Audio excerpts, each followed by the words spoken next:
Very good morning to everyone. It gives me a great pleasure to welcome you all. As we all know, the purpose of the Internet of Things to develop a smart environment and a simplified lifestyle by saving the time, energy, and money. Through this technology, the expense in different industries can be reduced. In today's workshop, we will learn this technology in detail. We have the resource person, Mr. Ravi Prakash, IoT specialist working at Toyota Bangalore.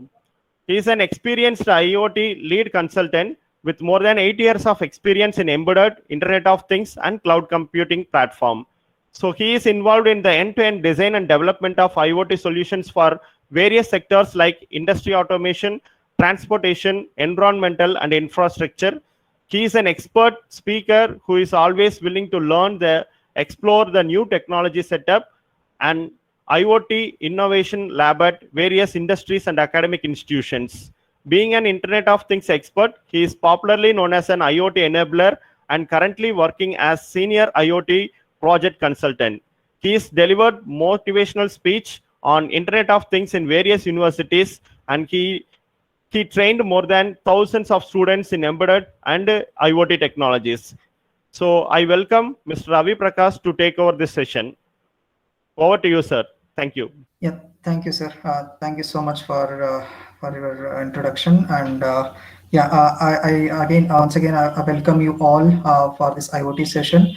And I would like to thank the college management and the principal and the HOD and the staff members for giving this opportunity to share my knowledge to all. Okay, thank you all. Okay, let's get started with the session. Okay, and one more thing is I'm just going to share the link. First thing is I'm just going to share the drive link.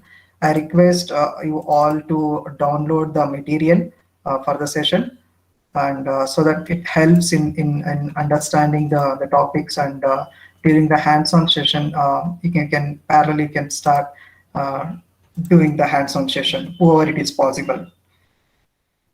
Just check the link I shared in the chat box, so that let me know if you are able to download the files. And these are the prerequisites I just mentioned in that respective folders. Okay, let me share my screen. I hope you are able to see my screen. Please let me know if you are not. Okay, let's get started with the introduction to Internet of Things. Okay, basically, what actually the definition tells, like what is Internet of Things? Before getting into the actual definition of Internet of Things, let's discuss the real-time problems.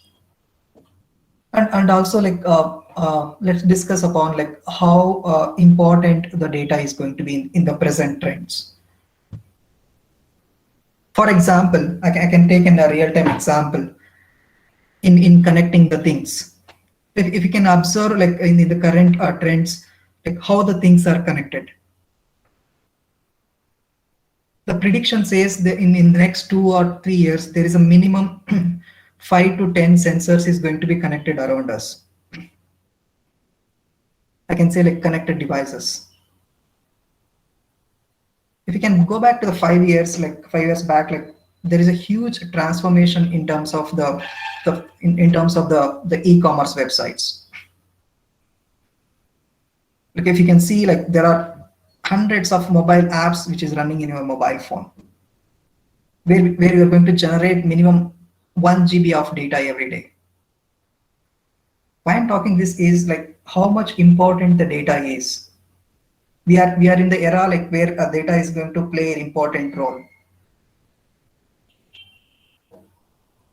What I mean to say is, in the next 2 to 3 years, there will be huge transformation in the infrastructure and in terms of the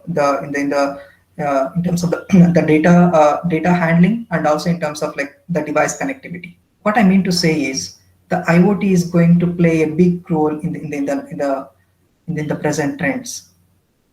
And also IoT is not restricted to one field, I can say, the one domain. With like my years of like last 5 to 6 years, I worked on the various projects in the different domains.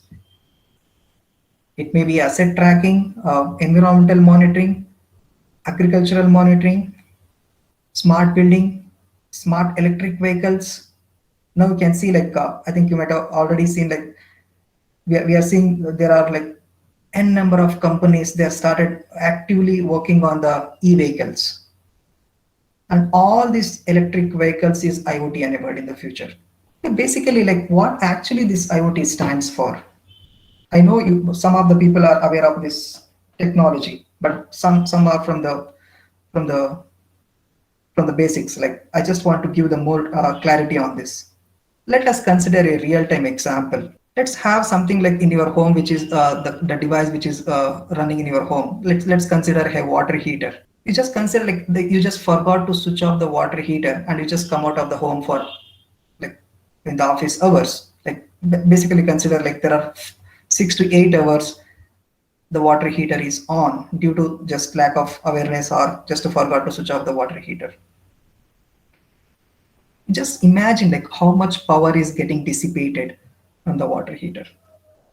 And let's consider something like the big cities, like metropolitan cities. Like there are lakhs of water heaters are running, and in that 20% of the water heaters is on for 5 to 6 hours.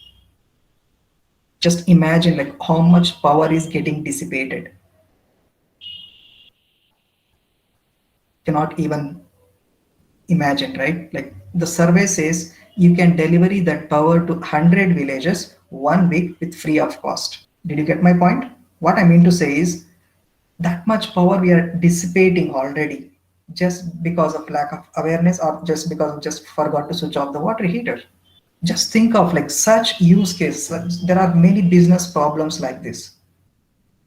It's called as like hidden business problems, real time problems I can say.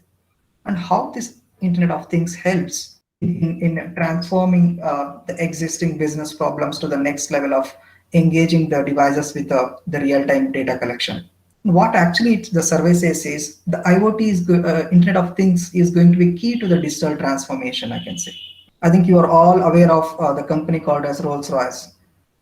It's a US-based company. It's a famous manufacturer for the jet engines and the planes. And they come across like by making use of this technology, and they're just reduced 1% of the fuel consumption per plane per year, which reflects to $250,000. I'm just repeating again, it's $250,000 by just reducing 1% of the fuel consumption of the planes. By making use of this technology, they're going to have like just reduction in 1% of the fuel consumption. What I mean to say is with small use cases, which there is a huge changes for long time run, I can say. I know there is a challenges in IoT at the initial stage, but now you have the better infrastructure compared to the 3 years back or 5 years back. You'll be having better infrastructure in terms of the device connectivity. You have a better infrastructure for the device communication, and you'll be having the better services on the cloud side for data collection and monitoring. The survey says like 73% of the companies are surveyed are currently active in the IoT. In the present trends, like if you go to the any company, there's 73% are currently active in the IoT just to build the use cases. Just they want to, why? Because the sustainability is very important in the present market. But because all whatever we are working is it's going to be cloud based. Why we going with the cloud based? Who is interested to develop their own servers? Well, because there are a lot of restrictions or challenges in terms of creating your own servers, I can say, which requires hardware dependencies, which requires the infrastructure to set up the servers, and also it's very challenging to handle the request. One example I can give is in the 2017 December 31st at the midnight, the WhatsApp server got crashed. WhatsApp server got crashed. Do you know what is the cause? And that too, it is in Indian servers. Like in India, like the servers which is hosted, WhatsApp servers which is hosted in India, those servers got crashed because of the traffic, because of the traffic congestion here.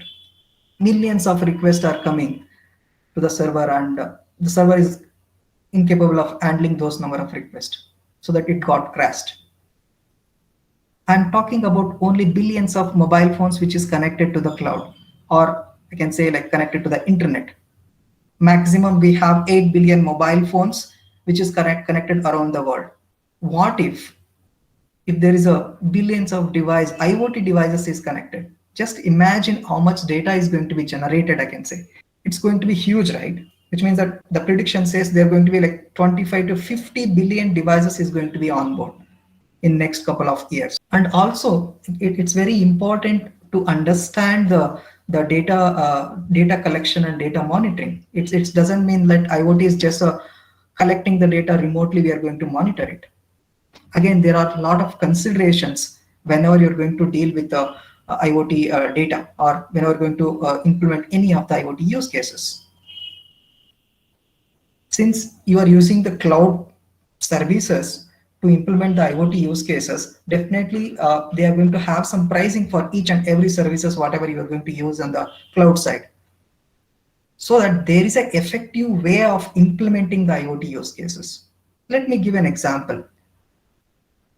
For example, I'm just going to send the data continuously from morning to evening, which represents the same data, same values. For example, temperature 25 degree, humidity 50%.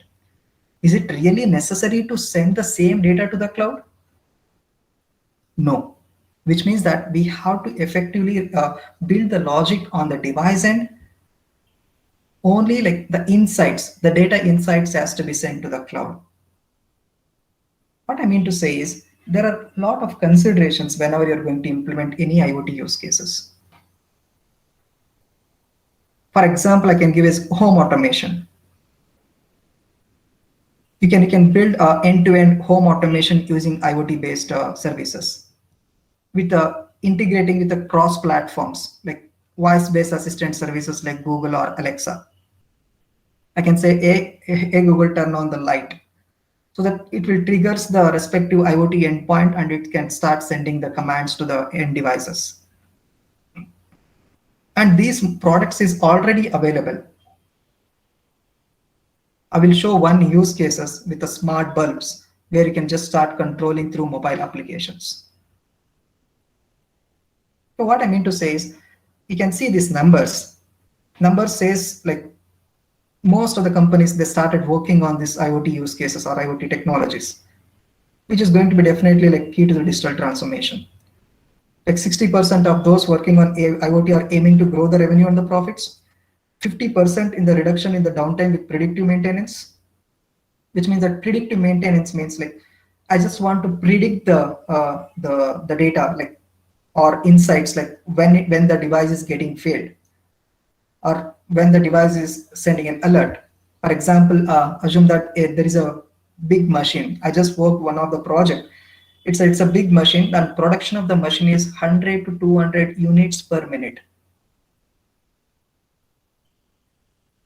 Did you get my point? This production of the machine is 100 to 200 units per minute. What if the machine fails for 1 or 2 hours? It's a big loss for the owner, right? So that I can make use of this IoT solution to continuously monitor the machine parameters or the manufacturing unit or whatever it is which is deployed. For example, I can just monitor the temperature, vibration, motor speed, etc. So that by collecting all this data, I can put together in the cloud end to get the predictive analysis, which tells something like when the machine is getting failed, so that I can avoid the failure cases here. That is called as a predictive maintenance. You predict something so that we can avoid the failure of it. Let's consider like how the devices is going to be. Like if you go to the 10 years back, like how the devices are connected.